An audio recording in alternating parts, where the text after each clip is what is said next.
अथ नवरात्रि दुर्गा सप्तशती दूसरा अध्याय देवताओं के तेज से देवी का प्रादुर्भाव और महिषासुर की सेना का वध। महर्षि मेधा बोले, प्राचीन काल में देवताओं और असुरों में पूरे 100 वर्षों तक घोर युद्ध हुआ था।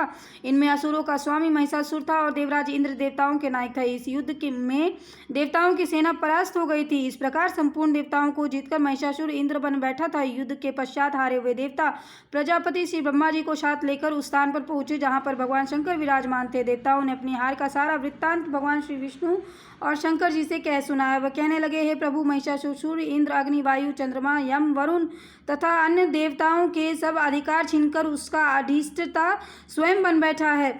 उसने समस्त देवताओं को स्वर्ग से निकाल दिया है।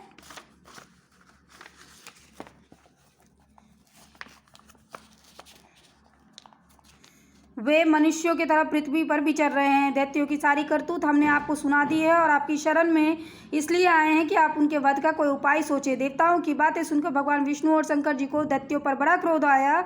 उनकी भौहें तन गए और आंखें लाल हो गई। तभी क्रोध में भरे हुए श्री विष्णु जी के मुख से एक बड़ा भारी तेज निकला और इसी प्रकार का तेज भगवान शंकर, ब्रह्मा और इंद्र आदि दूसरे देवताओं के मुख से भी प्रकट हुआ। फिर वह सारा तेज एक में मिल गया। तेजों का वह पुंज ऐसा दिखता था जैसे कि ज्वालामान पर्वत हो। देवताओं ने देखा कि उस पर्वत सी ज्वाला चारों ओर फैली हुई थी। देवताओं के शरीर से प्रकट हुए उन तेजों की किसी अन्य तेज से तुलना नहीं हो सकती थी। एक स्थान पर इकट्ठा होने पर वह तेज पुंज एक देवी के रूप में परिवर्तित हो गया और अपने प्रकाश से तीनों लोग में व्याप्त जान पड़ा। जो भगवान शंकर का तेज था उससे देवी के मुख प्रकट हुआ। यमराज के तेज से उनके शरीर के बाल बने। भगवान श्री विष्णु के तेज से उनकी भुजाएं बने। चंद्रमा का तेज से दोनों स्तन और इंद्र के तेज से कटी कमर भाग, वरुण के तेज से जंघा और पिंडली तथा पृथ्वी के तेज से निस्तंभ भाग बना। ब्रह्मा के तेज से दोनों चरण और सूर्य के तेज से उनकी उंगलियां पैदा हुई। वशियों के तेज से हाथों की उंगलियां एवं कुबेर के तेज से नासिका बनी। प्रजापति के तेज से उनके दांत और अग्नि के तेज से उनके 3 नेत्र बने। संध्या के तेज से उनकी दोनों भौहें और वायु के तेज से उनके कान प्रकट हुए थे। इस प्रकार उस देवी का प्रादुर्भाव हुआ था। महिषासुर से पराजित देवता उस देवी को देखकर अत्यंत प्रसन्न हुए। भगवान शंकर ने अपने त्रिशूल में से एक त्रिशूल निकालकर उस देवी को दे दिया। भगवान विष्णु ने अपने चक्र में से एक चक्र निकालकर उस देवी को दे दिया। वरुण ने देवी को शंख भेंट किया। अग्नि ने इसे शक्ति दी। वायु ने उसे धनुष और बाण से पूर्ण तरकश दिए। सहर्ष नेत्रों वाले देवराज इंद्र ने उन्हें अपने वज्र में से उत्पन्न करके वज्र दिया और ऐरावत हाथी का एक घंटा उतार कर देवी को भेंट की। यमराज ने उसे काल दंड में से एक दंड दिया। वरुण ने उसे पाश दिया। प्रजापति ने शफटीक की माला दी और ब्रह्मा जी ने उसे कमंडलू दिया। सूर्य ने देवी के समस्त रोमों में अपनी किरणों का तेज भर दिया। काल ने उससे चमकती हुई ढाल और तलवार दी। क्षीर सागर ने उज्ज्वल हार और दिव्य वस्त्र उसे भेंट किए और इनके साथ ही उसने दिव्य चूड़ामणि दी। 2 कुंडल, कंकन, उज्ज्वल अर्धचंद्र, बाहों के लिए बाजूबंद, चरण के लिए नुपुर, गले के लिए सुंदर हांसली और उंगलियों के लिए रत्नों से बनी हुई अंगूठियां उसे दी। विश्वकर्मा ने उसे फरसा दिया और उसके साथ ही कई प्रकार के अस्त्र और आभूषण कवच दिए और इसके अतिरिक्त उसने उसे मस्तक और वृक्ष पर धारण करने के लिए कभी न कुम्हलाने वाले सुंदर कमलों की मालाएं भेंट की। समुद्र ने सुंदर कमल का फूल भेंट किया। हिमालय ने सवारी के लिए सिंह और तरह तरह के रत्न देवी को भेंट किए। यक्षराज कुबेर ने मधु से भरा हुआ पात्र और शेष नाग ने उन्हें बहुमूल्य मणियों से विभूषित नागाहार भेंट किया। इस तरह दूसरे देवताओं ने भी उसे आभूषण और अस्त्र देकर उसका सम्मान किया। इसके पश्चात देवी ने उच्च स्वर में गर्जना की। इसके बाद भयंकर नाद से आकाश गूंज उठा। देवी का वह उच्च स्वर से किया हुआ सिंहनाद समा न सका। आकाश उसके सामने छोटा प्रतीत होने लगा। उससे बड़े जोर की प्रतिध्वनि हुई जिससे समस्त विश्व में हलचल मच गई और समुद्र कांप उठे।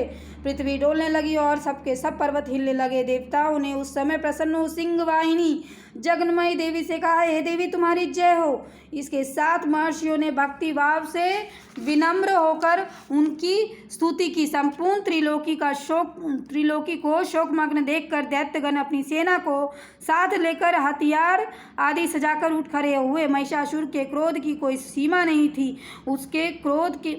उसने क्रोध में भरकर कहा, यह सब क्या उत्पात है। फिर वह अपनी सेना के साथ उस ओर दौड़ा जिस ओर से भयंकर नाद का शब्द सुनाई दिया था। आगे पहुंचकर उसने देवी को देखा जो कि अपनी प्रभा से तीनों लोकों को प्रकाशित कर रही थी। उसके चरणों के भार से पृथ्वी दबी जा रही थी। माथे के मुकुट से आकाश में रेखा सी बन रही थी और उनके धनुष की टंकार से सब लोग क्षुब्ध हो रहे थे। देवी अपनी सहस्त्र भुजाओं को संपूर्ण दिशाओं में फैलाए हुए खड़ी थी।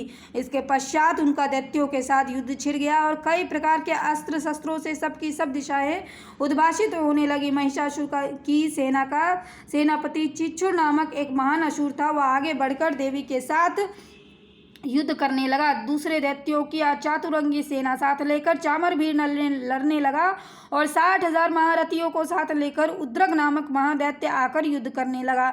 महाहनु नामक असुर 1 करोड़ रथियों को साथ लेकर अशिलोमा नामक असुर 5 करोड़ सैनिकों को साथ लेकर युद्ध करने लगा। वाशकल नामक असुर 60 लाख असुरों के साथ युद्ध में आ डटा।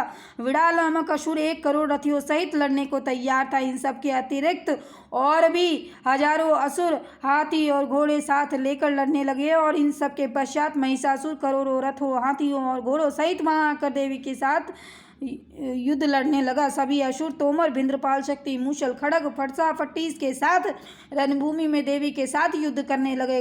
कोई शक्तियां फेंकने लगे और कोई अन्य शस्त्रादि। इसके पश्चात सबके सब दैत्य अपनी अपनी तलवार हाथ में लेकर देवी की ओर दौड़े और उन्हें मार डालने का उद्योग करने लगे।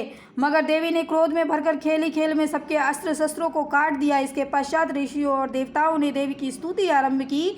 देवी प्रसन्न होकर असुरों के शरीरों पर अस्त्र शस्त्रों की वर्षा करती रही। देवी का वाहन सिंह भी क्रोध में भरकर दैत्य की सेना में इस प्रकार विचरने लगा जैसे कि वन में दावानल फैल रहा हो। युद्ध करती हुई देवी ने क्रोध में भरकर जितने श्वासों को छोड़ा वे तुरंत ही सैकड़ों हजारों गुणों में गढ़ों में परिवर्तित हो गए। वे फरसे, बिंदपाल, खड़ग तथा पट्टीस इत्यादि अस्त्रों के साथ दैत्यों से युद्ध करने लगे। देवी की शक्ति से बढ़े हुए वह गण दैत्यों का नाश करते हुए ढोल, शंख एवं मृदंग आदि बजा रहे थे। तदंतर देवी ने त्रिशूल, गदा, शक्ति, खड़ग इत्यादि से सहस्त्रों असुरों को मार डाला। कितनों को घंटे की भयंकर आवाज से ही यमलोक पहुंचा दिया तो कितने असुरों को उसने पास में बांधकर पृथ्वी पर घसीटा। कितनों को अपनी तलवार से टुकड़े टुकड़े कर कितनों को गदा की चोट से धरती पर सुला दिया। कई दैत्य मूषल की मार से घायल होकर रक्त वमन करने लगे और कई शूल से छाती फट जाने के कारण पृथ्वी पर लेट गए। कितनों की तो बाण वर्षा से कमर ही टूट गई। देवताओं को पीड़ा देने वाले दैत्य कट कट कर मरने लगे। कितनों की बाहें अलग हो गई, कितनों की ग्रीवाएं कट गई, कितनों के सिर कटकर दूर भूमि पर लुढ़क गए तो कितनों के शरीर बीच में से कट गए और कितनों की जंघाएं कट गई और वे पृथ्वी पर गिर पड़े। कितने ही सिरों वो पैरों से कटने पर भी भूमि पर से उठ खड़े हुए और शस्त्र हाथ में लेकर देवी से लड़ने लगे। कई दैत्य भूमि पर बाजों की ध्वनि के साथ नाच रहे थे। कई असुर जिनके सिर कट चुके थे बिना सिर के ही धड़ से हाथ में शस्त्र लिए वे लड़ रहे थे। दैत्य रह रहकर ठहरो ठहरे कहते हुए देवी को युद्ध के लिए ललकार रहे थे। जहाँ पर यह घोर संग्राम हुआ था वहाँ की भूमि रथ, हाथी, घोड़ों और असुरों की लाशों से पट गई थी। असुर सेना के बीच में रक्तपात होने के कारण रुधिर की नदियाँ सी बह रही थी। इस तरह देवी ने असुरों की विशाल सेना को क्षण भर में इस तरह नष्ट कर डाला जैसे तृण काष्ठ के बड़ी समूह को अग्नि नष्ट कर डालती है। देवी का सिंह भी गर्दन के बालों को हिलाता हुआ और बड़ा भारी शब्द करता हुआ असुरों के शरीरों से मानो उसके प्राणों को ढूंढ रहा थे। वहां देवी के गणों ने जब दैत्यों के साथ युद्ध किया तो देवताओं ने प्रसन्न होकर आकाश से उन पर पुष्प वर्षा की। दूसरा अध्याय समाप्त। जय नवदेवी दुर्गा देवी।